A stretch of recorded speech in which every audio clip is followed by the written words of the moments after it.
আলাইকুম। আজকে আপনাদের সামনে হাজির হয়েছি ফ্যাব্রিক ইন্সপেকশন সম্পর্কে আলোচনা করার জন্য। আমরা মূলত কিভাবে ফ্যাব্রিকটা ইন্সপেকশন করি, ফ্যাব্রিক ইন্সপেকশন আগে আমাদের প্রস্তুতিটা কি, এটা নিয়ে আলোচনা করব আজকে আপনাদের সামনে। তো ফ্যাব্রিক ইন্সপেকশন করার আগে আমরা যে প্রস্তুতিটা নেই সেটা হলো আমরা সর্বপ্রথম আমাদের মেশিনটা ঠিক আছে কিনা, মেশিনটা ক্যালিব্রেশন করা আছে কিনা এটা আমরা নিশ্চিত হওয়া লাগবে। মেশিন ক্যালিব্রেশন করা আছে, থার্ড পার্টি মেশিন ক্যালিব্রেশন করা গেছে, সেটার ডেট আছে এবং আমরা নিজেরাও এটাকে একটা ক্যালিব্রেশন করি। সেই ক্যালিব্রেশনটা যদি ঠিক থাকে দেন আমরা ফ্যাব্রিক ইন্সপেকশন শুরু করব। তো ফ্যাব্রিক ইন্সপেকশন শুরু করতে হলে আমার সর্বপ্রথম যে কাজটা আমাকে করতে হবে সেটা হচ্ছে যে ফ্যাব্রিকটা আমি ইন্সপেকশন করব ওই ফ্যাব্রিকটার আসলে কি ইন হাউস হয়েছে, এই ফ্যাব্রিকটা কি আসলে ইনভেন্টারি হয়েছে কিনা।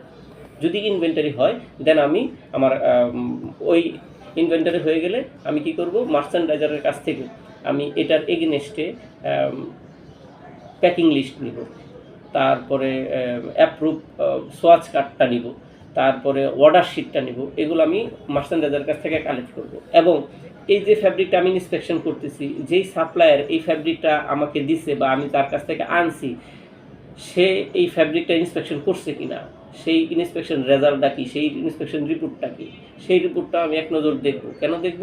কারণ হচ্ছে উনি এই ফ্যাব্রিকের মধ্যে সবচেয়ে বেশি উনি কি পাইলো, ওনার প্লান্টি পয়েন্টগুলো কি কি, যেটা বেশি সেই জিনিসটার প্রতি আমরা একটু বেশি ফোকাস দিলাম। যদি দেখা গেছে উনি অধিক পরিমাণে ফ্যাব্রিকের মধ্যে স্পট পাইতে পারে অথবা মিসিং ইয়ান পাইতে পারে, যে কোনো একটা তো বেশি পাইছে উনি, তো ওনার যেটা সবচেয়ে বেশি পাইছে মেজরিটি প্রবলেমগুলো উনি যা পাইছে ওটা রিপোর্টটা আমি তো দেখলেই বুঝতে পারবো বা সবাই বুঝবেন আসলে রিপোর্টের মধ্যে কি কি লেখা আছে। তো ওই রিপোর্ট অনুযায়ী উনি যেটা পাইছে ওটার দিকে আমরা একটু বেশি ফোকাস দিব। আচ্ছা, এরপর আমরা যেটা করতে হবে, আমার অবশ্যই স্টোর থেকে যে ফ্যাব্রিকটা কালেক্ট করব এর জন্য আমাকে অবশ্যই রেজিস্টার্ড খাতা মেনটেন করতে হবে এবং রিকোজিশন দিতে হবে। রিকোজিশন দিয়ে ওখান থেকে 10% ফ্যাব্রিক আমি আনবো, 10% ফ্যাব্রিক আনবো। এতে করে রুল যে কটাই হোক, 4টা 5টা 8টা 10টা যাই হোক, আমার 10% ফ্যাব্রিক আমি ওখান থেকে আনবো। 10% ফ্যাব্রিক আনার পর আমি আমার ফ্যাব্রিক যে ইন্সপেকশন মেশিন, এই মেশিনে আমি সেট করব এবং সেট করার পরে আমি সর্বপ্রথম আমার রিপোর্ট বুকের মধ্যে ওই রুলের মধ্যে যে বায়ার, স্টাইল, কালার, কত ইয়ার্স ফ্যাব্রিক আছে, এগুলো সব আমি সুন্দর করে আমার রিপোর্টের মধ্যে তোলার পরে আমি আমার ফ্যাব্রিকের উইথটা মাপবো, আমি মাপবো। লেনটা তো দেওয়াই আছে, উইথটাও দেওয়া আছে, তারপর ওই লেগটা মাপবো। এবং এটার সিস্টেম হচ্ছে ওই রিপোর্টটার রুলটা যখন আমি মাঝামাঝি করি হয় তখন আমি আরেকবার মাপবো এবং লাস্টে আরেকবার মাপবো, 3বার আমি এটার উইথটা মাপবো যে উইথটা আসলে অ্যাকুরেট আছে কিনা। এটাও একটা প্লান্টি পয়েন্ট হয় যদি কম বেশি হয়, ঠিক আছে। আচ্ছা, এরপর আমি আমার ফ্যাব্রিক ইন্সপেকশন শুরু করলাম। ফ্যাব্রিক ইন্সপেকশন শুরু করা আমার রুল যখন ঘোরা শুরু করলো তখন আমি ফ্যাব্রিক আমার হাতে আমার একটা চক থাকবে, চক দিয়ে আমি কাউন্ট কী করবো, মার্কিং করবো যে আসলে ফ্যাব্রিকের মধ্যে যদি আমি কোথাও কোনো স্পট পাই, মিসিং ইয়ান পাই, স্ন্যাপ পাই, ফরেনিয়ান পাই, নাট পাই, এই জাতীয় জিনিস যখনই আমি পাবো তখনই আমি এটাকে মার্ক করবো এবং মার্ক করার পরে এটা আসলে দেখবো যে আসলে এই ডিফেক্টটার লেন্থটা কতটুকু বড়। ছোট্ট একটা স্পট হয়েছে, এটার লেন্থ তো 3 ইঞ্চি না, তাহলে সমস্যা নেই।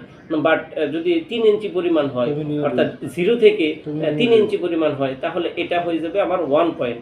আর যদি 3 ইঞ্চির উপরে 3 ইঞ্চি থেকে 6 ইঞ্চি পরিমাণ হয়, এটা হয়ে যাবে আমার জন্য 2 পয়েন্ট। আর 6 থেকে 9 পর্যন্ত যদি হয় তাহলে এটা আমার হয়ে যাবে 3 পয়েন্ট। অ্যাবভ 9 অ্যাবভ হলে এটা আমার জন্য 4 point. Any kind of whole 4 point. তারপর যদি কোনো কাট পিস থাকে অর্থাৎ কোনো জয়েন্ট থাকে, এটাও 4 পয়েন্ট। এবং একটা রুলের মধ্যে যদি 3টের অধিক 3টা পর্যন্ত যদি জয়েন্ট থাকে, মানে কাট পিস থাকে যেটা জয়েন করা হয়েছে, তাহলে সেই রুলটা আমরা রিজেক্ট করে দেবো, সেটা আমরা ধরবই। তো এইরকম ভাবে আমরা রিপোর্টটা করব, এই ফ্যাব্রিক ইন্সপেকশনটা করব। তো এখানে যেই জিনিসটা করতে হয় সেটা হলো আমার রিপোর্ট ফ্যাব্রিক রুলটা ঘোরা শেষ, আমার পুরাটা ইন্সপেকশন শেষ। এখন আমি দেখব যে আমি টোটাল কতটা প্লান্টি পাইছি। আমি রিপোর্ট যখনই আমি একটা সমস্যা পাইলাম তখন এটা আমি রিপোর্টের মধ্যে দাগ দিলাম, একটা নাট পাইছি, মার্কিং করছি, এটা আমি রিপোর্টের মধ্যে দাগ দিচ্ছি এবং ওখানে দেখলাম মার্কিংটা কত, এটা যদি আমার কোন পয়েন্ট, সেই পয়েন্ট আমি দাগ দিছি। এটা যদি একটা হয়, দুইটা হয়, ভাবে কাউন্ট করবো। তো কাউন্ট করলাম, তারপর যেটা হচ্ছে যে আমরা সাধারণত 1 গজের ভিতরে 4টার বেশি কাউন্ট করব না, 4 পয়েন্ট, 4টা ডিফেক্ট কাউন্ট করব, 4 পয়েন্ট কাউন্ট করব। অর্থাৎ 1 গজের ভিতরে অনেক সময় দেখা গেছে আমি 6টা বা 7টাও ফল্ট পাইছি, যেটা আমার যদি 1 পয়েন্ট করে কাউন্ট করি সেটা হয়তো 6 পয়েন্ট হয়ে যাবে বা 7 পয়েন্ট হয়ে যাবে। আমি কখনো এটা করব না, এটাই 4 পয়েন্ট সিস্টেম, যে আমি 1 গজের ভিতরে 4টা পর্যন্ত ফল্ট কাউন্ট করব, এটাই 4 পয়েন্ট সিস্টেম। তো আমি কতটা সমস্যা পাইলাম সেটা আমি ফ্যাব্রিক ইন্সপেকশনের সূত্র যেটা, সেটা হচ্ছে টোটাল পয়েন্ট গুণন 36, 1 গজ আর কি, 1 গজের জন্য 36 গুণন 100, তারপর ভাগ ফ্যাব্রিক লেন্থ গুণন ফ্যাব্রিক উইথ। আচ্ছা, তাহলে এটা করার সময় যে প্রথম যে পয়েন্টটা, যে টোটাল পয়েন্ট, তাহলে আমি ইন্সপেকশন রিপোর্টটার মধ্যে কত পয়েন্ট পাইছি এইটা আমার টোটাল পয়েন্ট ওখান থেকে নিলাম। তারপর সূত্র অনুযায়ী যখন আমি করলাম যে আমার একটা রেজাল্ট আসবে, তো রেজাল্ট কত আসছে, রেজাল্ট যদি 17, 18 হয়, 19, 20 হয়, একটা তো আসবে। ওই রেজাল্ট অনুযায়ী আমরা আসলে এরপর আমরা ক্যাটাগরি নির্ণয় করব। যদি 0 থেকে 20 পর্যন্ত হয় তাহলে আমরা এ গ্রেডের, আমার এই ফ্যাব্রিকটা এ গ্রেডের। আর যদি 20 থেকে 30 হয় তাহলে আমার ফ্যাব্রিকটা বি গ্রেডের। আর 30-এর উপরে গেলে সি গ্রেড। তাহলে আমরা সাধারণত 28 পর্যন্ত অ্যাকসেপ্ট করি, অর্থাৎ বি গ্রেডের 30 পর্যন্ত বি গ্রেড, তারপর আমরা 28 পর্যন্ত পাইলে আমরা অ্যাকসেপ্ট করি। 28-এর উপরে যখন চলে যায় তখন ব্রিগেডেরও লাস্ট পর্যায়ে চলে যায়, তখন যখন ব্রিগেডেরও লাস্টের দিকে চলে যায় তখন আমাদের এটা অবশ্যই মার্চেন্ডাইজার বা আদার সবাইকে ইনভলভ করা লাগবে, যে এত পয়েন্ট পাইছি, এটা আমি অ্যাকসেপ্ট করবো কি করবো না। ওকে, থ্যাংক ইউ।